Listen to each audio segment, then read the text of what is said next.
You're listening into News of the Money World. We cover some of the news all of the time. Still working on that strapline. But how are you, Rupert? I'm very well. How are you? Yeah, pretty good. Do Pretty we good. cover the news or do we just cover what we like chatting about? It's that one. Yeah, the second one.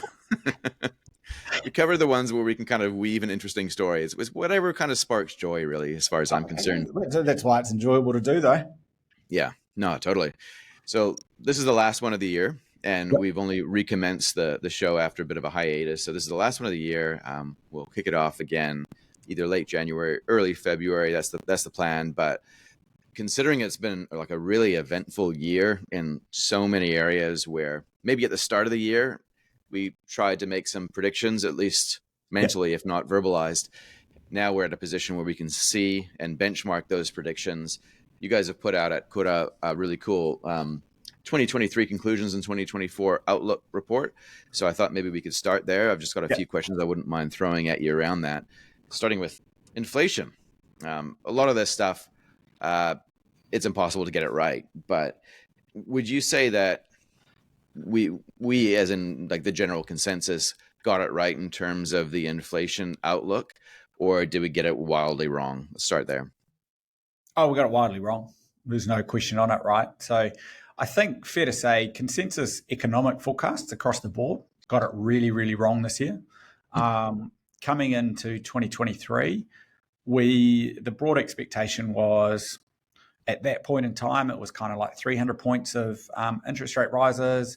No way in the hell the world could actually survive in that new world. Yeah. So it was going to throw us into a short, sharp recession. And that was going to bring inflation back to peak, back to where it needed to be. It was going to bring interest rates down. It was going to drive growth to zero.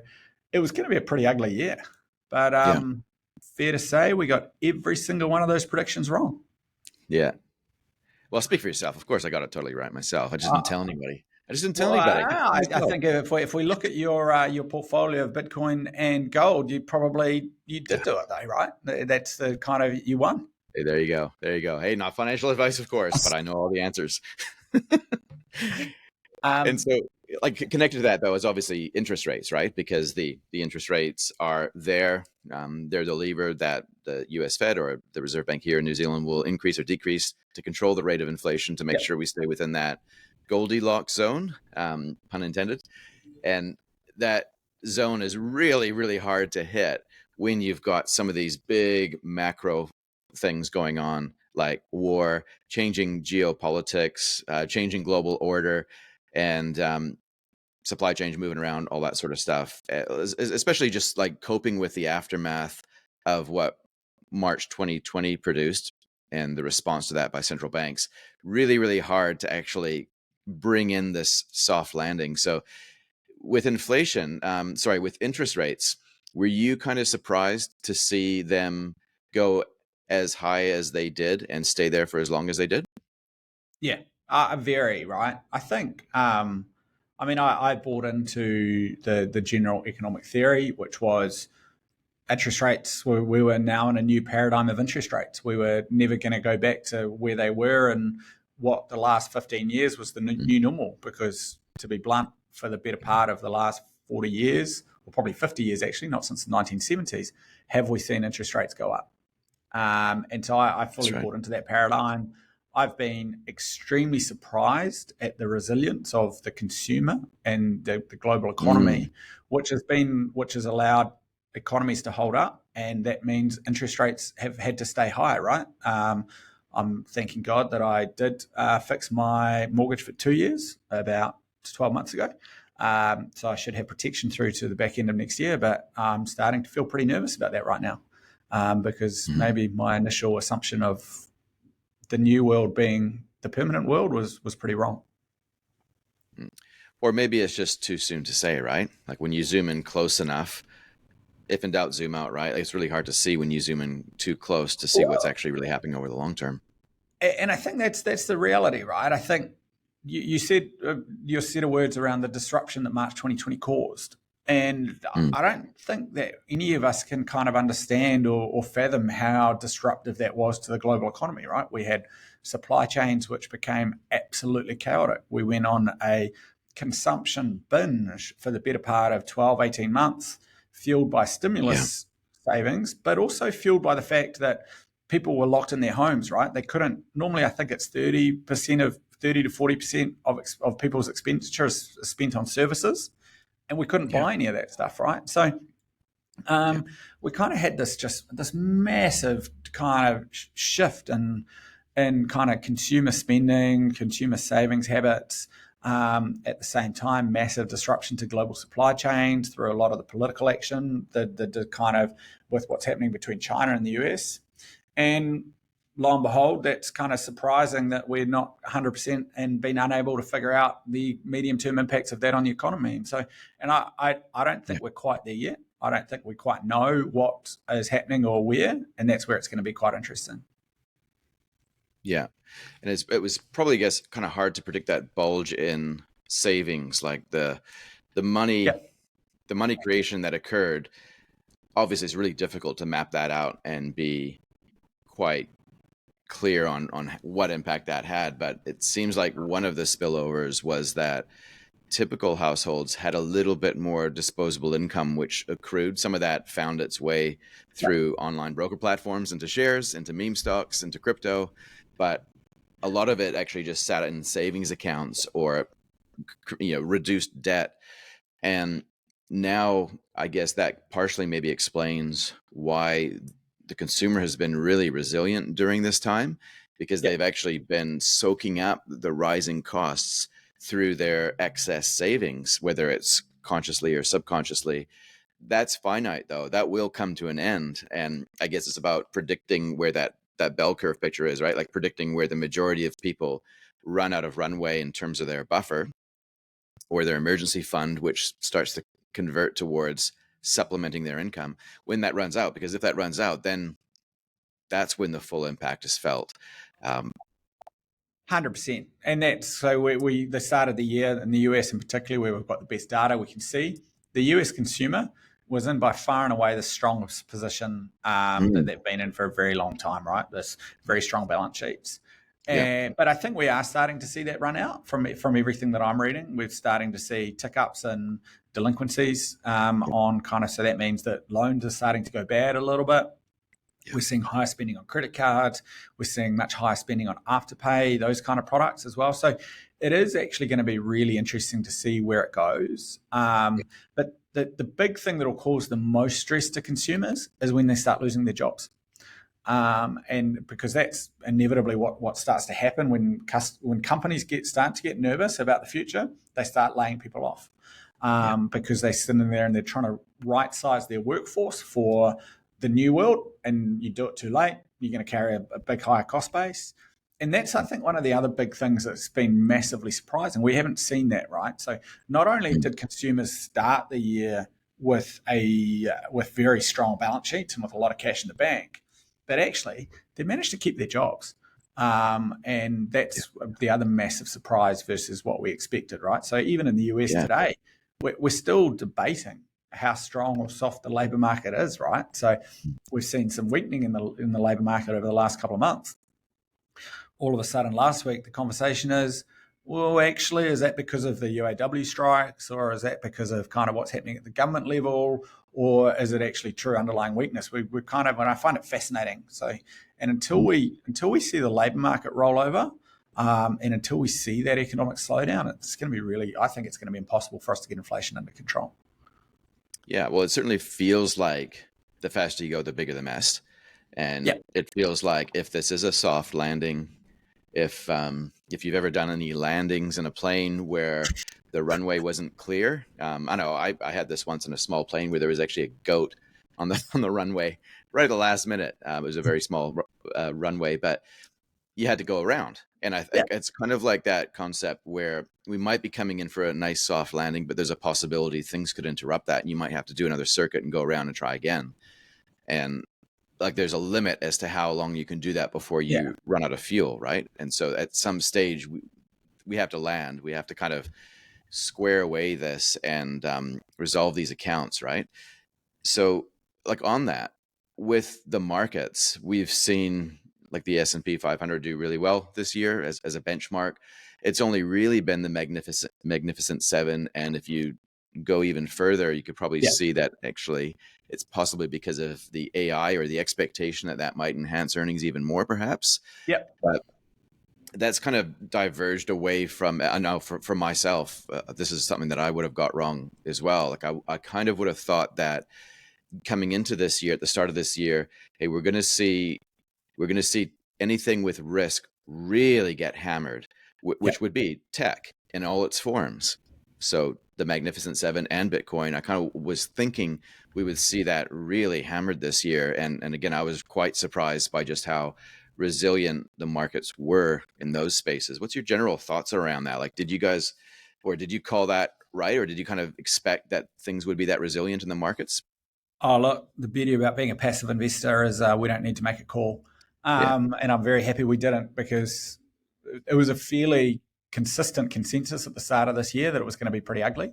Yeah. I think most people hedged their bets, and I think it was really interesting, right? So the S&P 500 started the year at about 3,800, 3,900 maybe. Yeah.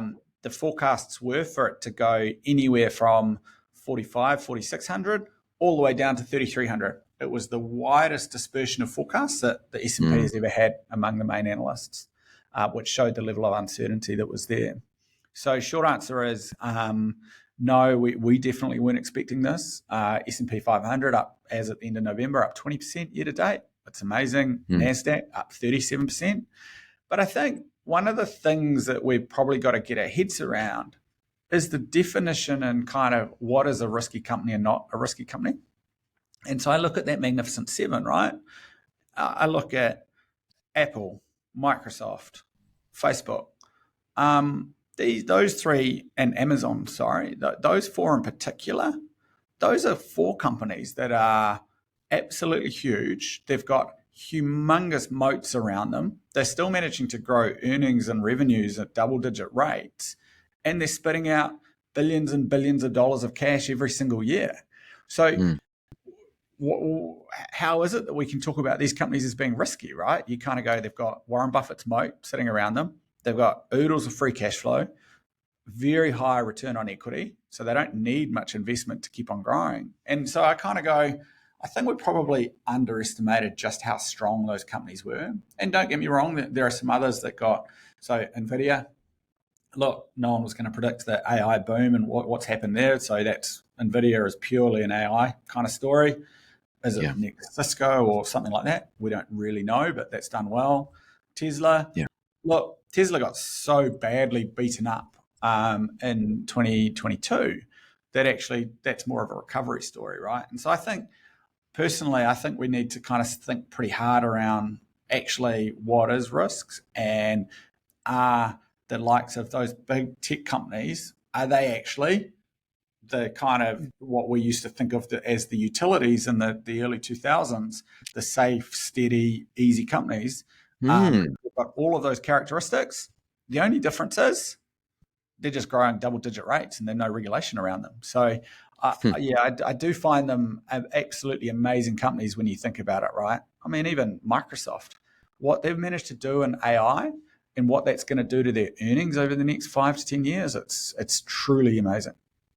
That what you said though around how these tech companies could kind of be like the utility companies of the future, right? That's interesting, because I guess like a utility company, it's not necessarily going to, at some stage, the growth is going to be like flatter at some stage in the future, but they'll just spin out a lot of cash flow. A lot of dividends will go through to investors. But if we think about the new world being more digital than the present world, well, what kind of services do we depend on in that new world? Yeah, well, it's all going to be provided by these tech companies. So that's a fascinating kind of piece of the puzzle, right? If we're trying to imagine what this new wealth in the new world looks like, those are your utility companies. Well, yes, short answer. And then also you've got to think about what does AI, in my view at least, what does AI do? And where does AI take you? So AI requires huge amounts of data processing power and requires huge data sets. And so now what you're starting to see from all of these companies is we're not talking small numbers, right? They're kind of, I think Microsoft has said they're going to be investing $50 billion next year in the Azure platform. You've got kind of Amazon's kind of going to be spending gazillions of dollars as well. Apple, it's actually, if anything, the difference between big tech and small tech, in my view, is going to get larger and larger. It's going to get harder to take on the big tech because the incumbents with their platforms, the amount of money that they are spending is just absolutely insane. And you're even seeing it, right? Like, so 3 years ago, Zoom, or 2 years ago, Zoom was the big thing, right? Like, whereas now most workplaces are just kind of getting rid of Zoom and going back to Google Meet or Microsoft Teams, depending on where you're going. All of these small platforms are going to die because they don't have the size, the scale, the engineering heft to keep up. And that's why, I think this is the new utility. Microsoft, it's really, really, really hard to see what comes and grabs it from here.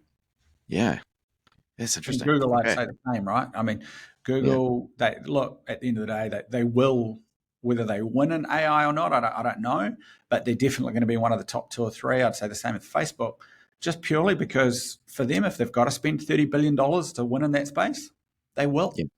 It's very different to a startup who's got to spend $20 billion to win in that space. Because, Okay. Let's move on now then to some predictions, just to finish off 2023 and kind of put a line in the sand. I'll try my best to kind of access some really contrarian predictions just to throw out there just for fun. Just for a change? Yeah, just to throw everybody off my trail so that they really know that this isn't financial advice whenever I speak. But let's start with recession, the big R word. Like, my view is that probably unofficially kind of kicked in around June this year. And I know, like, I can see it in the ground. Like, there's definitely negative growth happening at the household level. So your view in terms of recession, how do you think we look in New Zealand? And then how do you think that compares to, say, the global outlook in terms of recession? Look, I think my view is globally we probably just struggle our way through another kind of 12, 24 months, which is it's not a good outcome for inflation and interest rates, because a recession is what's going to bring those things down. So, but I think Europe are kind of bumbling along and kind of they'll keep going. The US, it's pretty hard to see where it's going, what's going to drive that into a recession anytime soon. The one thing I do think New Zealand's definitely at a pretty deep per capita recession would be my argument. So is that -2, -3? I don't know yet, but it's definitely not a pretty number. So people are definitely getting poorer. And the reason New Zealand's doing so differently to the rest of the world, it's really about the structure of our economy. We've got an economy which is driven by 2 things. One is commodity prices. And so kind of soft commodities, so the meats, the wools, the dairy, the logs, all that kind of stuff. All of that stuff's had a pretty bad year and doesn't really show any signs of growing. We've got a strong exposure to China, and China's definitely in the doldrums and doesn't look as though that's coming out anytime soon. And then the other big part of our economy, which is not commodity related, is property and construction. So construction will continue, but the property market, and to a certain extent the construction as well, it's highly interest rate driven. And so a lot of we haven't been able to build productivity, we haven't been able to build technology or change our economy at any point in the last 20, 30 years. And I think that's really coming home to roost right now. And so I think the next 12, 24 months could be pretty difficult for everyday consumers here in New Zealand. Okay. And it might need to get darker before it gets better. But I think kind of it's like ripping off the Band-Aid, right? It has to happen. And the more we kick that can down the road, the worse it's going to get. So we kind of just have to go through it. Unfortunately, there doesn't seem to be any other way. Okay, so let's talk then around interest rates, because you would again go back to that idea that the Reserve Bank of New Zealand or a central bank of any nation state will attempt to use their monetary levers to make it easier for new credit creation to occur. And they'll do that. One of the ways to do that is to change the official cash rate or the Fed funds rate.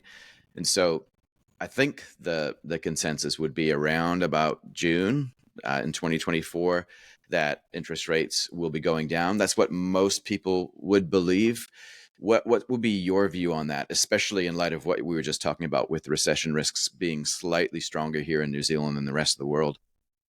Look, I think I kind of agree with the June number. I think there's been a lot of tough talk in the last couple of weeks by the Reserve Bank, but fundamentally, yeah, it's hard to see kind of them staying too much higher too much longer than June, and where markets are going on interest rates. That's kind of what you're starting to see as well. I think it's really interesting when you look back at history. So on average, interest rates have stayed at their peaks for 9 months. Mm. So if the last raise here in New Zealand, when was the last one here in New Zealand? June or July? Can't Yeah, it remember. would have been June, I think. I think Um, could be wrong. and 15 months is the longest that it's ever happened.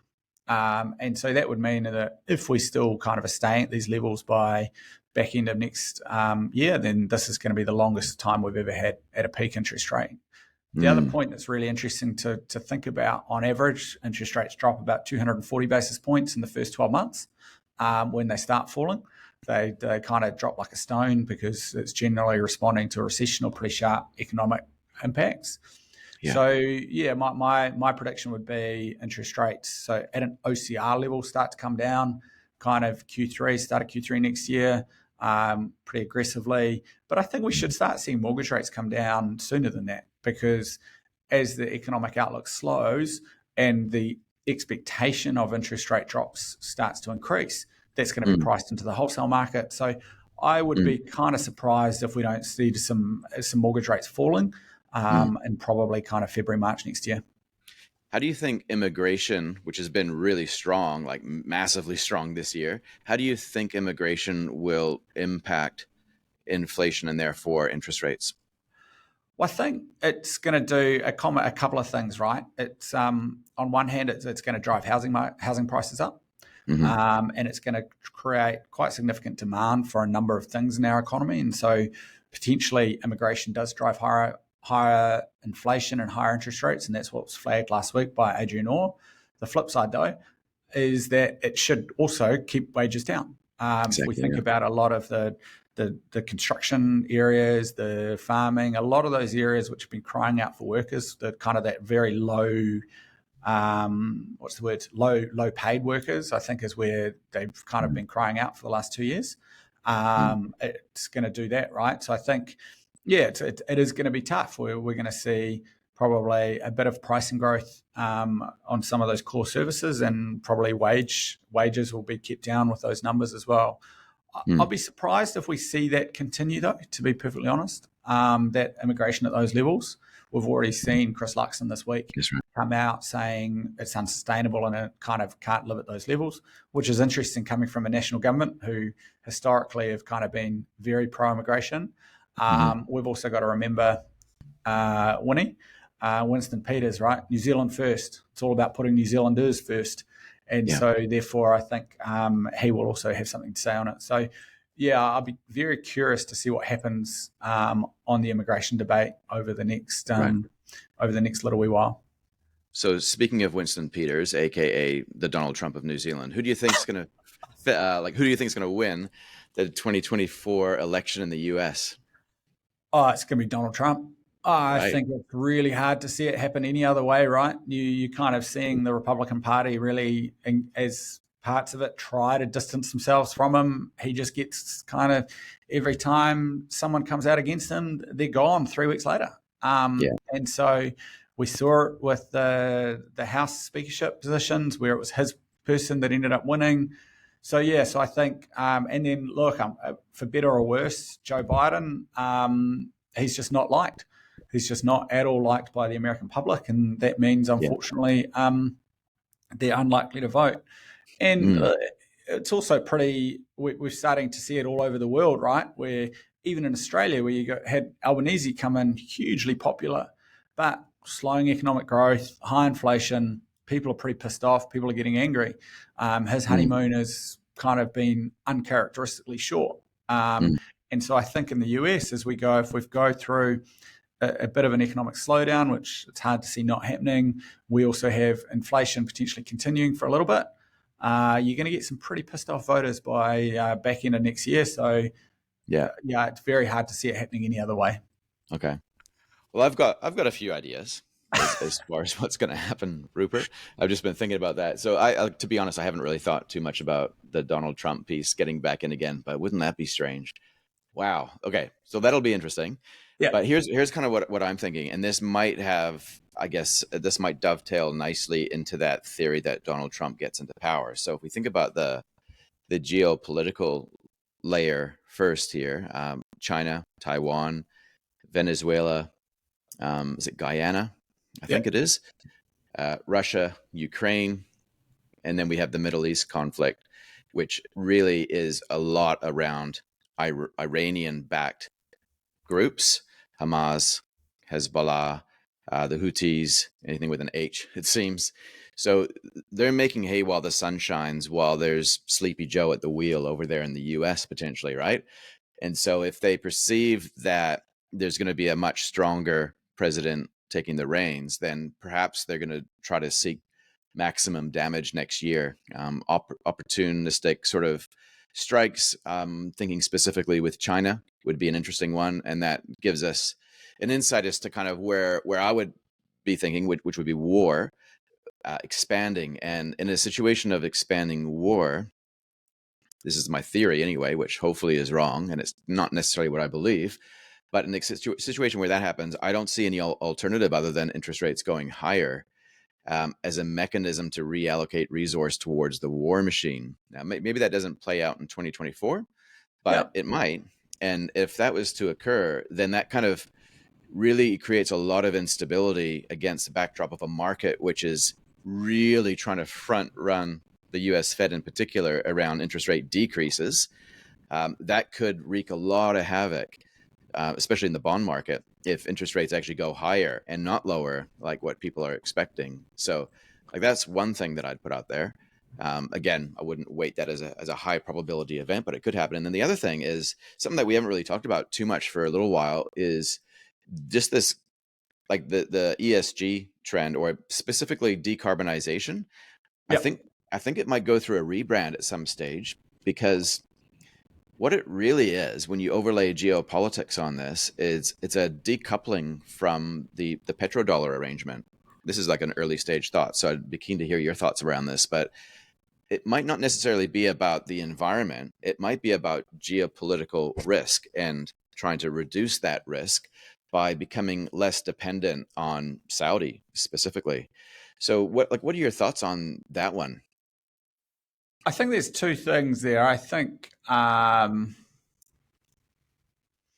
I mean, the ESG from an investment perspective, I think that will go through a big change in 2024. I think that where we've got to at the moment, where we get increasingly large lists of companies that we're not meant to invest in, just it's not really feasible or sustainable, right? And it just doesn't work. That's right. Is it a way to move away? Is it how we move away from the Saudi petrodollars?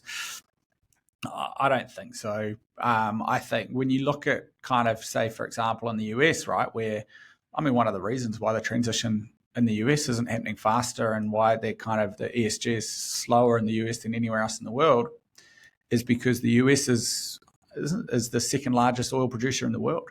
They're self-sufficient on oil, right? So it's not about this. To me, it's about actually what's happening internally in the US, which is driving a huge part of the conversation and the oil conversation versus anything else, right? But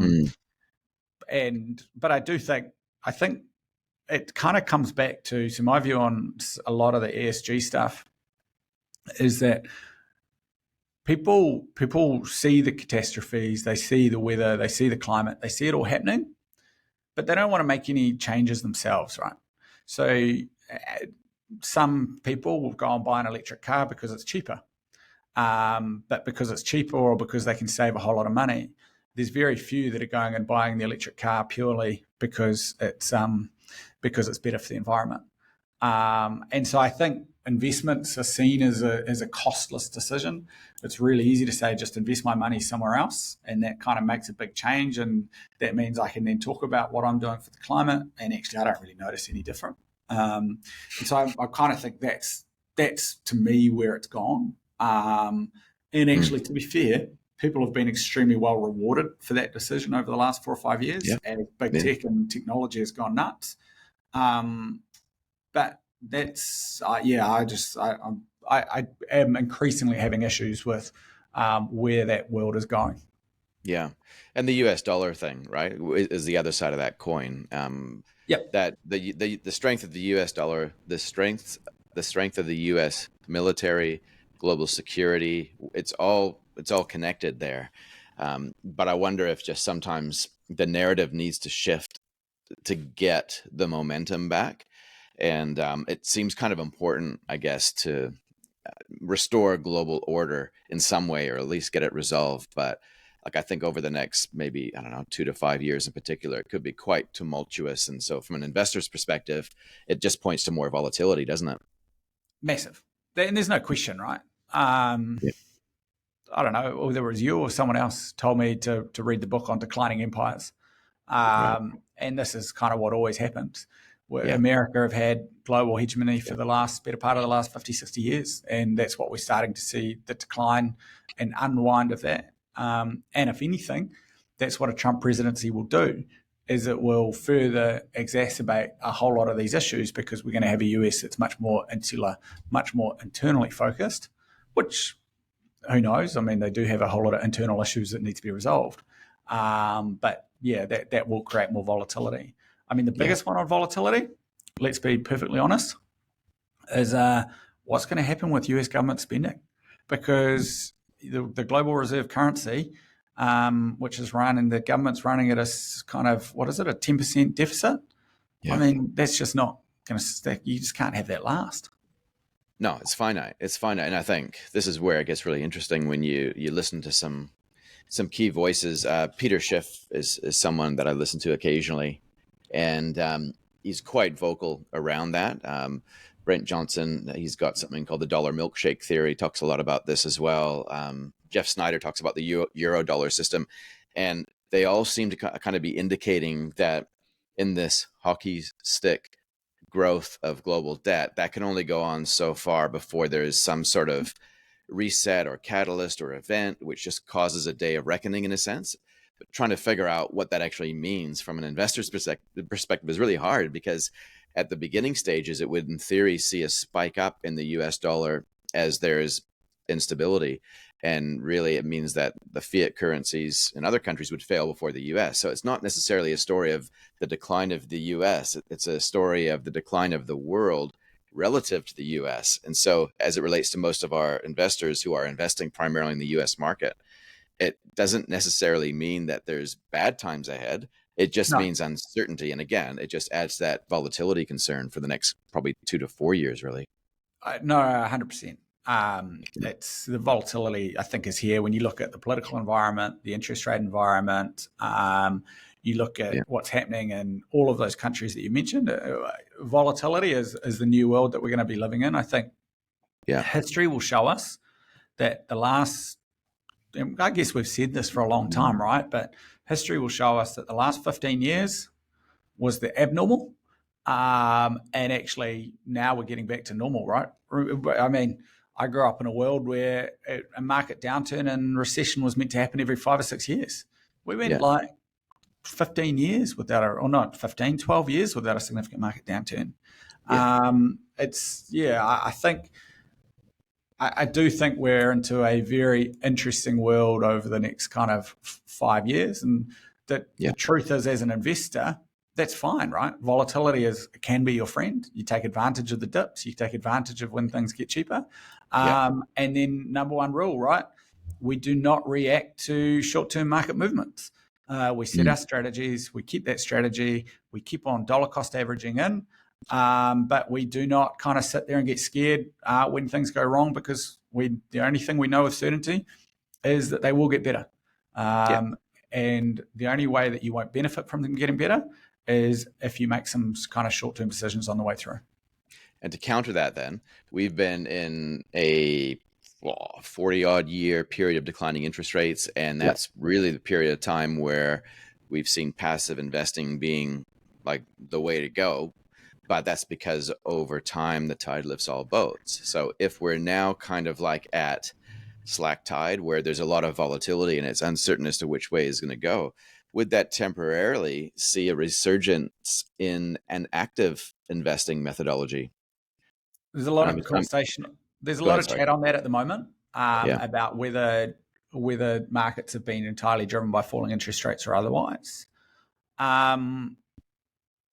Look, my view is I think there could be room for a bit more active management in terms of some of the geopolitical and therefore some of the regional shifts and the global shifts around the world.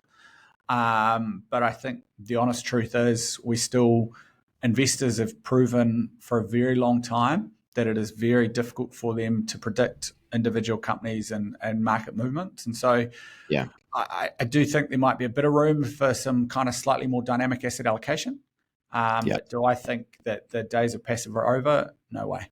No. I'm not suggesting they are, but I think it's just this whole, we're okay sometimes understanding the first order consequences of some of these geopolitical risks, but when it comes to second and third order consequences, that's when it kind of falls over. And so, yeah, it's an interesting time because we can't just say that, hey, if this happens, then that's going to happen. It's so much more multidimensional than that.